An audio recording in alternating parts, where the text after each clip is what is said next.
Hi, I'm Cynthia Cheng, Correia.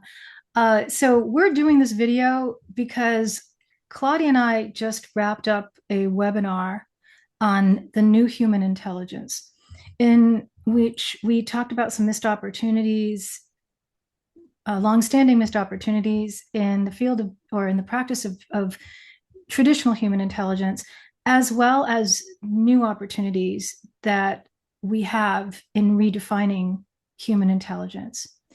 And so that was the focus of the conversation. Lots to cover. We could really only scratch the surface of that, of course. So there'll be more to come.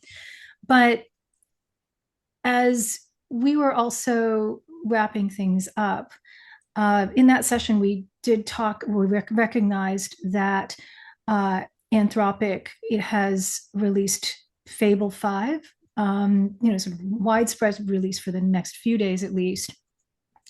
And the implications of that, and we didn't get to really get into what that means, even in these early days.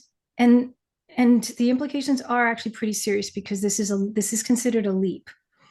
And so even as we were talking about the new intelligence and catching things up as new intelligence or the new human intelligence, could be redefined as of last week, Fable comes along. And it's introducing brand new questions, brand new capabilities behind those questions. And I felt that it was really important for us to talk about. So we were just chatting about this, as, casually, friends, colleagues. And then we realized we need to hit the record button because this is a conversation I think we should all be having. So here we are. Say hi, Claudia. Hi there. Yes, it's rather scary, um, impressive, and I'm not sure it's well thought out, but we'll see. It's not, yeah. And we know it's not well thought out, but it is what it is. And in Intel, we deal with realities, right? We deal with Yeah. what's on the ground. We also deal with potential, right? Possibilities, and we try to prepare for those. So that's where we are. We're trying to apply Intel on the field of Intel. And Right. many of us are not accustomed to doing that. We're usually focusing Intel practices externally. And there has always been a few of us who've been doing it because that's kind of our job, right? To see the unseen and to kind of know what's coming up next. But it's we already had a lot on our hands, as we just discussed in this webinar, about Hmm. how these tools are redefining existing tools, just the LLMs, multimodal models, agents coming out of those, just that, right? Just putting a spotlight on that and how Yeah. much of that is untapped because of skills barriers, because of time barriers, budget barriers, et cetera, and also vision, right? There's a lot of redefinition that needs to happen. So we haven't even fully exploited that yet or understood, we're not fully Hmm. understanding that. And then here comes now Fable 5, which is even more robust than Opus, right? The Right. Geminis, uh, you know, the top level GPT, etc. So the capabilities have expanded, and it does touch on human intelligence too. It's not just about, oh, this is how it's going to help us with open source intel, right? Or Yeah. even, oh, okay, well, if I feel like developing an agent or, just kind of creating a very targeted, yeah, tool, I can code for that using this tool and help me out a little Hmm. bit with efficiency. Um, this really does signal, it's another signal, it's a larger signal, towards where we're headed. So maybe we should catch people up on what this is in case they don't know what Fable 5 is. And but some of you Right. may already know that um, Claude, Mythos was the next level of the model that they were of their model that they're working on, and it basically kind of jailbroke, and it got leaked, and it was they're doing interesting things.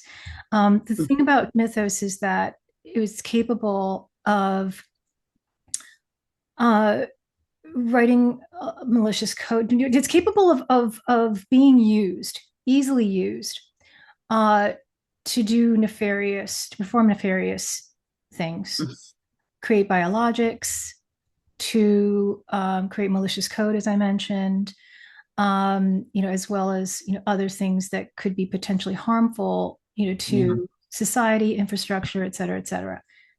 That's that's the bad side. Right. The good right. side is it's also capable of doing a lot of things very robustly, but it wasn't ready for prime time, wasn't ready for release because of these risks. So they were able to pretty much wrangle it back, and it's in limited release now. But they released Fable 5, which is basically Mythos, but on a very, very short leash, or maybe in a kennel. Good.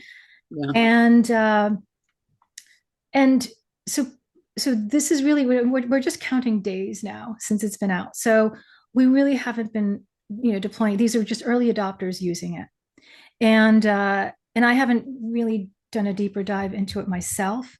And but just as I do, I'm keeping up with what people are doing and how they're talking about this and how this fits into the work, the decision work, the insights work, intel knowledge work that we do, and what this means. One question: How? What? Why did they release it? They didn't. Knowing? Oh, Did they you mean Fable know? 5? You mean Fable 5? Yeah. Why did they They, release it knowing, or did they know that it had a lot of mistakes or well, it's not issues? mistakes. It's actually designed to do these things. It's not an Okay, error. well, yeah, issues. I Yeah. mean, yeah. Well, so yeah, so Fable 5 is in response to a couple of things, right? Mm, First of all, they're always just developing the next thing. Mythos, which is what Fable 5 is a portion of, right? It's just Fable 5 is just Mythos reined in. Mythos was designed to do that, right? They're really just trying to push the limits of Gen AI and see what it can do. And on the commercial side of that, it's a race, right? yeah, of course. Of course. Anthropic, Mhm, OpenAI, SpaceX, they are racing towards IPO, and it's also a race to dominate the hearts and minds and attention right. of Mhm, users, and to also control the message, right? To be sure that they are known as the best and whatever. So, but Anthropic among those players tends to be more responsible in terms of what they put yeah. out. So even though this is rather robust, they recognize, and we saw that more than a kerfuffle that went on with the U.S. Defense Department about Mhm, about being able to rein this in and understanding what the guardrails should be, or at least mhm, recognizing that there should be guardrails, even if we don't understand where they are right now. So Fable 5 was in response because there's all this commercial funding, right? Attentional pressure on it. But also there's a lot of demand. People are just saying, hey, we want to see this thing, we want to use this thing. So there are a number of different reasons why this is out.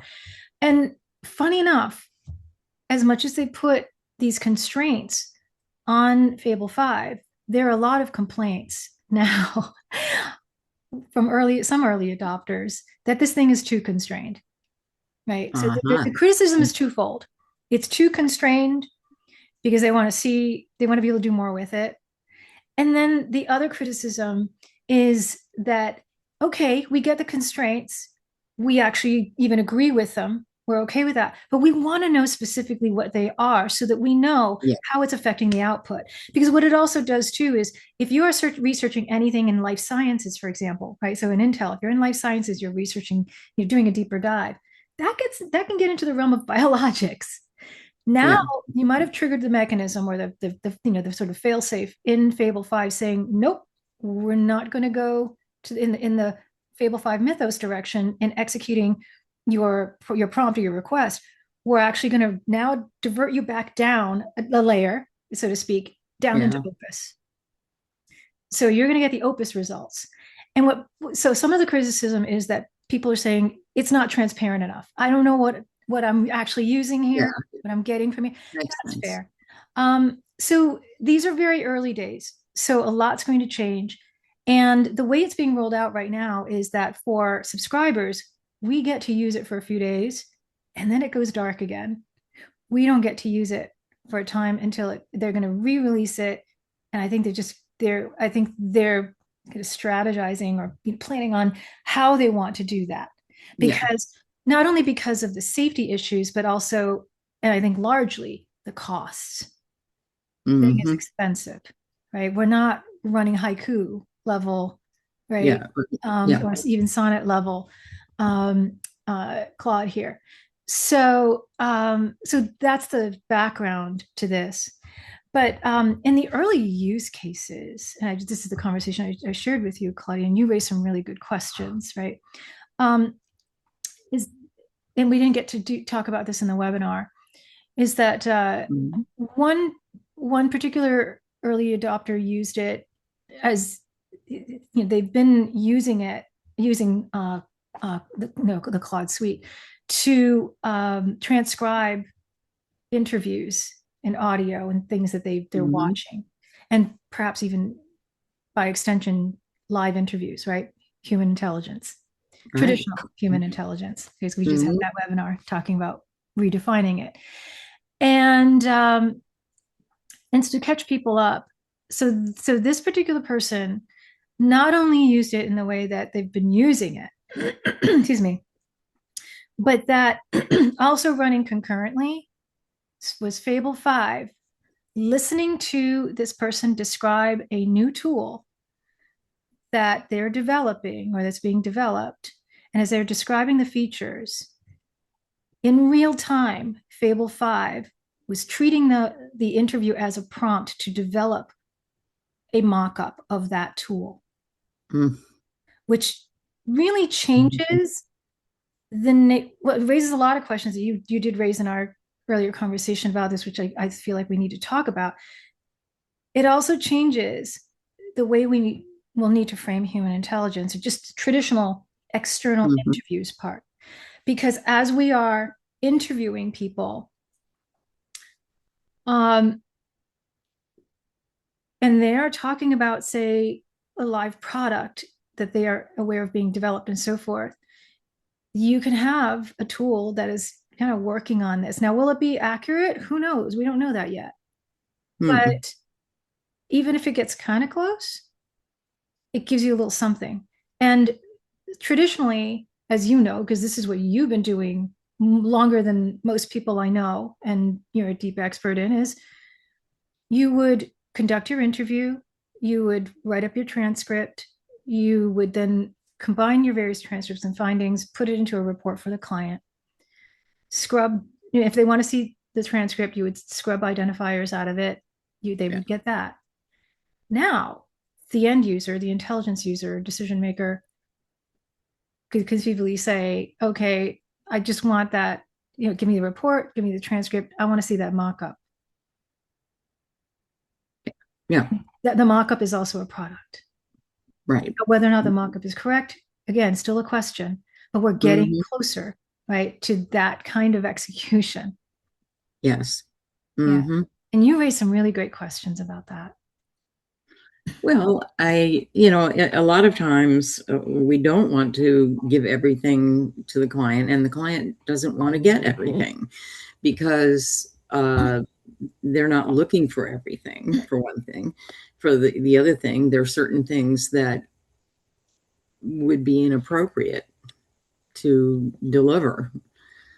Um, and basically, what they really want is they want the answer. Okay. So if it were to automatically just go across to the client, you're taking away the ability for the person who is the human intelligence person to be sure that everything is being done in a kosher way. Um, and you don't want to expose certain people who are talking to you, or um, if they say something that is something that is protected, you just don't want it to go right over, because it could cause some problems. So you have to obey the rules.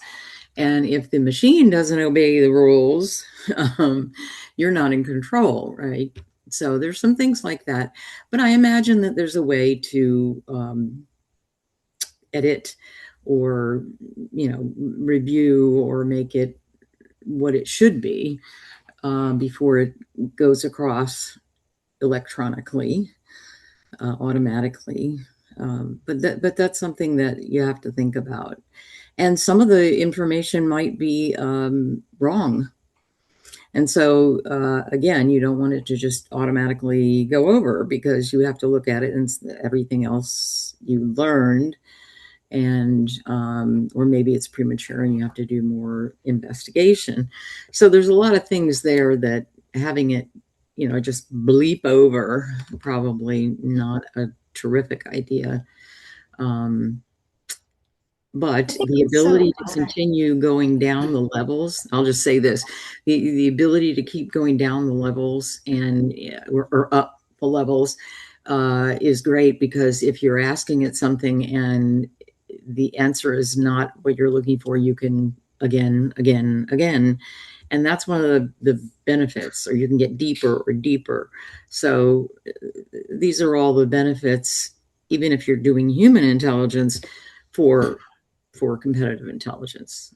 Does that make sense? It does, and but it raises new questions for me because all of these things just keep, just spinning Yeah. off, branching into newer questions, that many of us, and we just it's just brand new territory, right?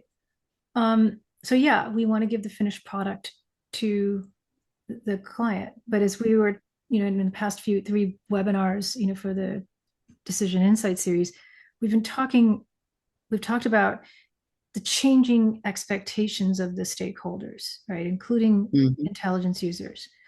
Mm-hmm. So if an intelligence user says, okay, well, I'm aware that this is capable, or I'm hearing that other people are getting these other outputs, that report isn't enough. I actually want to see what something like this could look like. So yeah, have Fable run this and maybe run a couple of other Mm-hmm. alternatives, so I can get a better look at this, Yeah, it'd be right? interesting to see which ones come up with the better information or which are wrong. Yeah, And that becomes an end product. mm-hmm. And so the person who's doing this, the source collector, isn't just producing a report backed by transcripts anymore, right? You're actually helping to visualize, you're helping to materialize, at Mm-hmm. least on a product level, right? At least digital products, some of what's being discussed, right? What's being referred to. And so I think that it's part of the shifting expectations. It's not just about, hey, I know AI can do this more efficiently and rapidly, so Right. now I want this in real time or near real time, or or I just want something more robust in a shorter amount of time. It's more that it's also that it changes the expectation for that, what that product will be. Now, on the one hand, it's great in the sense that it's shifting us away from the over reliance on OSINT, because Mm-hmm. we talked about this in the webinar too, how the long tail has been that we've been overly focused on OSINT and not enough on the spectrum of human intelligence work that could have been done, right, over the course of the past couple of decades. And this is just an extension of that. So this shifts that mindset away a little bit so that we're not just overly relying on more commoditized Mm-hmm. material out there, but it does get into a new realm. And then also, whether or not this mock-up is even accurate, right? Yeah. Even if we're coming up with different iterations of that or variants of that.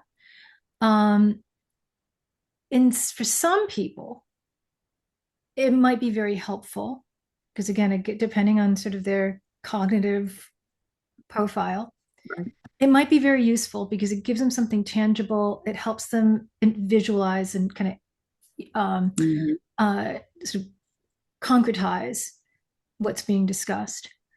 For others, they might over index and over anchor on that. And Yeah. that's just a suggestion. That's Right. not the actual product that's being described. Right. Right? That's just Exactly. one example. We're just keying in on this example, but there are other scenarios that we can paint too, right, regarding this, because I think the key to understanding Fable is also that Fable is not just something that will allow us to code. Yeah, we're talking about it being able to code in real time, right? Just as it's Hmm. listening to Yeah, these inputs live. This is not even that, oh, you have to come up with a beautiful prompt. It's literally, you know, creating this and reiterating as it's listening to this interview. That's next level. But right. Fable is also known already, right? Early reports. It's already superior with visioning, right? Mm, It's getting to good. foresight work, reasoning, Hmm. and long context skills. So a lot of the contextual issues, right, the forgetting and even hallucinations, which affects that, because you have a certain prompt window, a Hmm. context window and so forth. A lot of that's kind of being shed. Now, Good. again, early Good. days, we still have to really test this thing, but at least people who are already using it are saying, yeah, this is way better than even Opus. And now I'm not saying, drop everything and go to Fable, Yeah, for a number of reasons. I also think it's really important too that we don't forget that in between all that, because again, I think our skills need to be focused on the in between and what right. in the spaces and what people aren't seeing in those gaps. But in the in between is tacit knowledge. AI can't touch that. But what it is able to touch in the explicit is pretty darn impressive. Even before Fable, because we've been all been underutilizing it in some fashion. But now Fable does change the questions. And it also, I think, should really sound the alarm. If people haven't Yes. started to work towards AI fluency, uh, don't don't hesitate. um, Well, in the bad old days, we used to have to do a lot of research. And by research, I mean, you get people in a room and you had a guy who would tell them what the project looked like, and they would tell you how bad it was. And I mean, usually you were sitting there like, and you had to spend a lot of money. I remember one project, we spent about $230,000 to we had the whole thing figured out, but the company insisted you got to go do this all over the like three places in the country, $230,000, and it turned out it was exactly what we had proposed is what the people liked. So we were very lucky there, obviously, well, I don't know but about that because it's skill, right? And you put your yeah, human intelligence skill well, there. yeah, So I need to give you yeah. the Well, boost, my yeah. friend. I kept saying to them, why are we doing all this? It's going to work. But, big companies.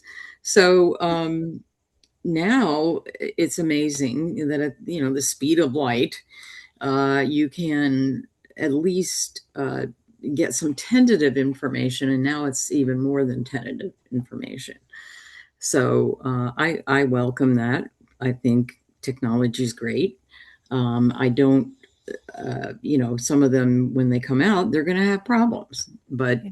hopefully, if the company cannot fix it properly, they're not going to be able to sell it. So, I think there's, a little bit of a reaction to, oh my gosh, this isn't right. But, if they want to make Yeah. money, yeah, I think that is an emotional reaction, and I think it's valid, right? Because those are our individual internal sort of safeguards. yeah, We need that, especially since, the AI hype is out there. There are people who are willing to just dive right in, right? No questions asked.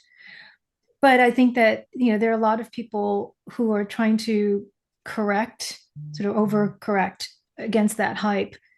yeah. And they're focusing on the wrong headlines. They're saying, oh, it's a nothing burger. Here's the reason why. The problem being is that is just, it's a simplistic perspective to a very, very complex environment, this Mhm. AI environment. And most people are focused on Gen AI when and large language models, now multimodal models, agents. And in the webinar, recent webinar, we also just touched on the fact that, we're also potentially moving towards world models, right? Hmm. Basically creating alternative worlds that can help create scenarios, right? Those aren't LLMs. Those can do a lot more. That's what they're working Hmm. for, right?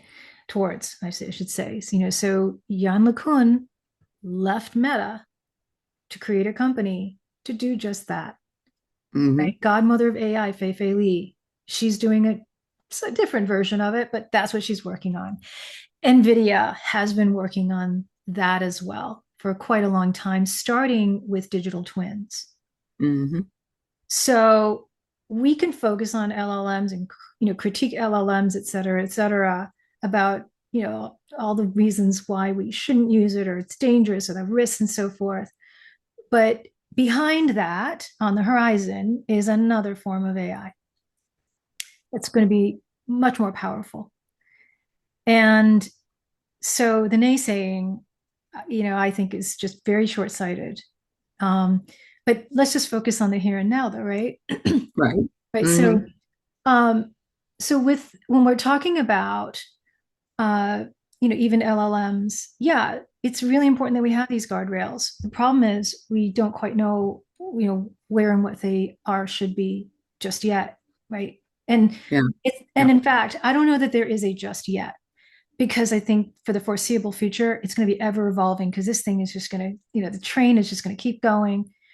Oh, Um, yeah. and so we're going to be lucky if it'll stop at the stations. Right, Yeah. because right now the Exactly. passengers are running to catch up to it in a way. So um so I think that, yeah, we need to keep asking these questions from an Intel perspective. We also have to understand that those of us who love Intel, we can't be so in love with it that we can't see what all this is doing to us and how it's shaping our users' perspective, and it's how it's going to change their Right. demands, their expectations,